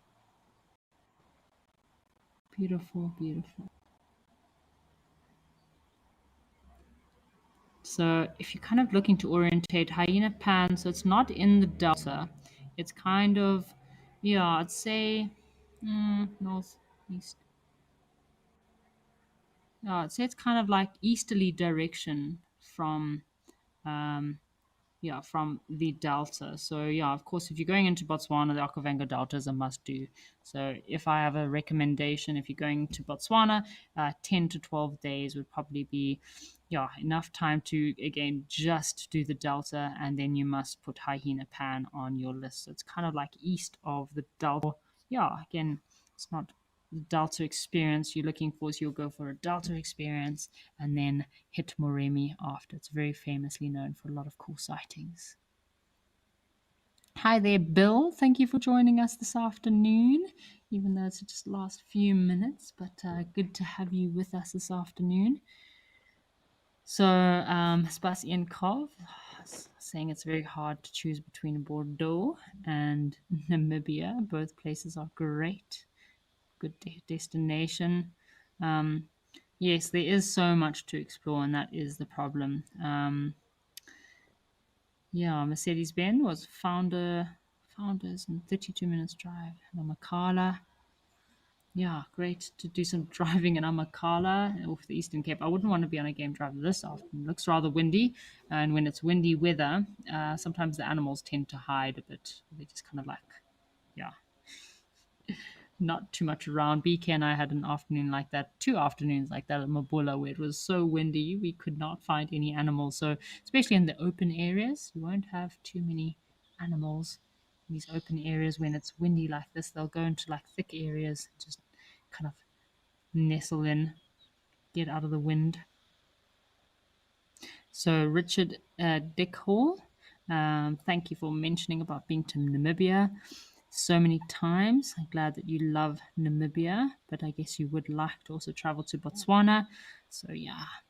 So, let's head back over to Oldonyo in Kenya and see if we can do some birding in Oldonyo.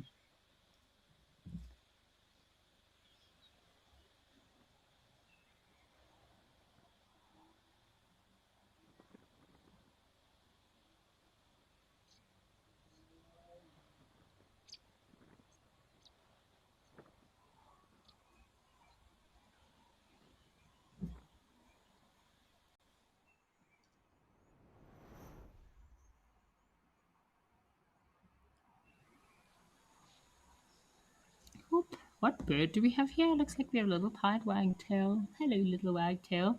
Oh, they are so busy, these wagtails. Always bouncing their tails up and down. I don't have fond memories of wagtails, I must say. I'm a very big boat fan myself. I do love driving boats. I've done a lot of boat cruises and boat activities in many places I've worked in, and these wagtails, they can be quite a little bit frustrating because they like to hang out on the boats and then they, yeah, make quite a mess and then you have to clean it up. So you often get these wagtails, they even nest in boats. Yeah, they often nest in boats, just like swallows. I've seen swallows. I've had a few boats before that I've driven at certain camps all over Africa. We get swallows actually nesting under the boats, lesser striped swallows. And I've also had once, yeah, one boat we had these pied wagtails also nesting on our boat. They nested 2 years in a row. They raised these little, and they were not phased by us. They had their nest kind of hidden underneath the boat. They just did their thing, and yeah, very cute. These, what's it called? The citrine wagtail. That's a very rare wagtail to find. Also in KwaZulu-Natal. It's a citrine wagtail. So GC, good morning or good afternoon to wherever you are. We're in the afternoon. I guess you're in your morning. So we got some helmeted guinea fowls. Hello, little guineas. See an adult on the right hand side there. Nice prominent blue coloration on the face. And then there's a few juveniles. We also have some two male giraffe also coming in for an afternoon drink.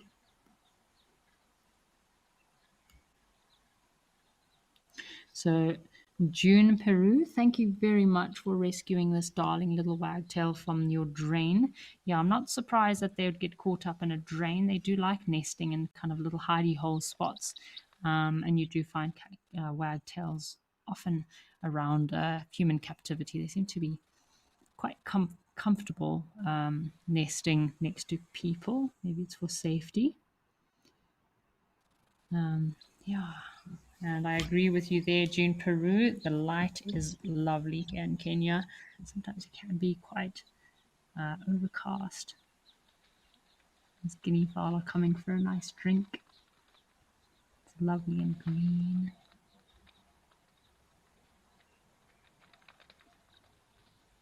What a lovely Friday it's turned out to be. Lots of elephants. Nice giraffe. My highlight of this live at the waterhole was, of course, seeing Hyena Pan. Oh, that place brings back some great memories. There's lots of white sand there. Unlike in Kenya, this looks like some black cotton soil here. Oof, I would not want to get stuck in the mud, in this mud in Kenya in the rainy season. This black cotton soil kind of sucks your vehicle in, gives you not much hope of getting out.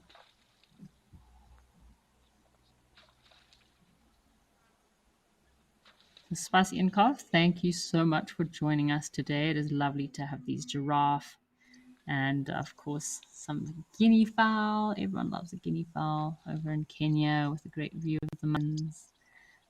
It should be Kilimanjaro mountains. Please, if I am mistaken, please correct me. But as far as I can see or believe, these mountains in the background should be the Kilimanjaro mountain range.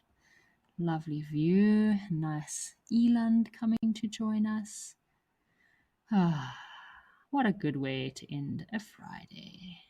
Oh, of course, we had a lot of feathers on the Feathered Friday live at the waterhole. Yep. And talking about Feathered Fridays, we have got ourselves a wood hoopoo here. Isn't he cool? I love the colors, like zebra stripe at the back. The males have this crest that they raise up. Sorry, folks, I think we had a bit of a challenge with the Eldonio feed, so we've just linked across to Juma Game Reserve, to this little wood hoopoo that's busy feeding. So you've got long, very long, thin, slender bill for sticking his bill down into tunnels and holes and pulling up all kinds of grubs and little worms and insects. Not much grass cover left there. And animals are going to be kind of feeding on different foods at the moment. Once they start running out of their preferred kind of foliage or food, they will then start feeding on different kinds of food. Yeah, when there's no grass. Lots of bird life, yeah, feeding on all these seeds. And yeah, Mabula also has some camera traps on Mabula. Unfortunately, I don't think we use their cameras here, but I did see they do have a few camera traps on Mabula. And the one camera, the one weekend, they had three brown hyena playing and fighting at the pan, which is crazy to think of. I was hoping to go and see it, but it's kind of in a bit of a difficult area to get to. Oh, okay. So we do show the Mabula cameras on live at the waterhole sometimes, but I think the one dam that I suspect they're at, it's kind of during the day, it's a little bit quiet, but at night, I think those cameras are busy. So yeah, apparently we do show the Mabula feeds as well. Mabula has at their main bar, they've just reopened their bar in Mabula Lodge, and they have a big TV up, and when there's no sports games on, they actually have the live feed of their camera playing in the bar. So that's pretty cool to go and have a drink at the bar at Mabula Lodge, and you can sit and watch live stream of one of the Mabula cameras.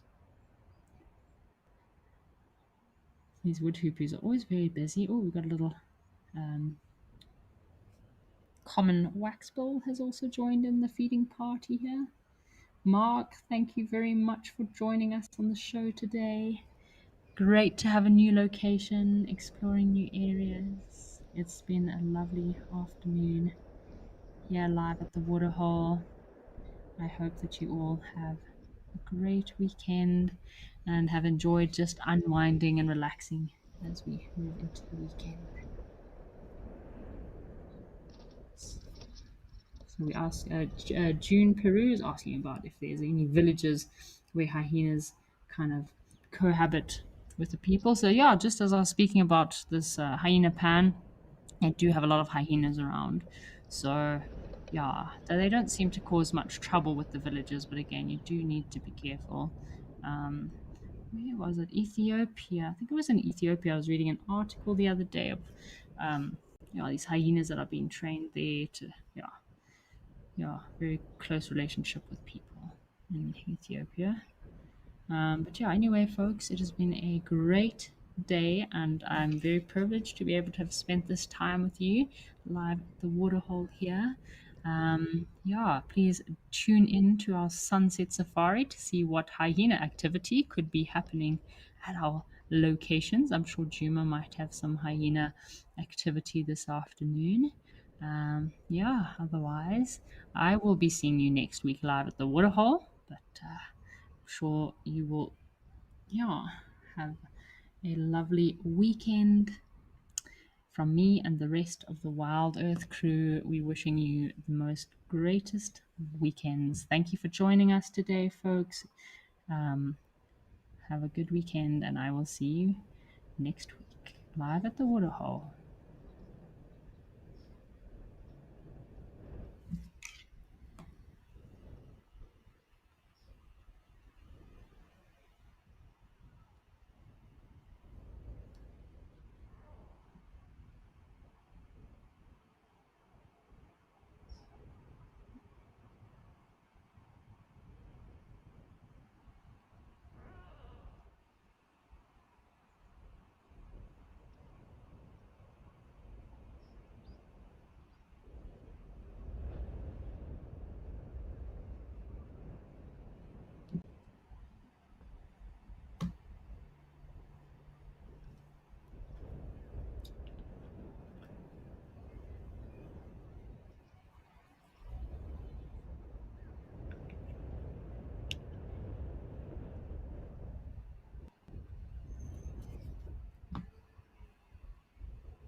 Hello, everybody. Hello, hello. Welcome. My name's Andrew, and this is On Safari.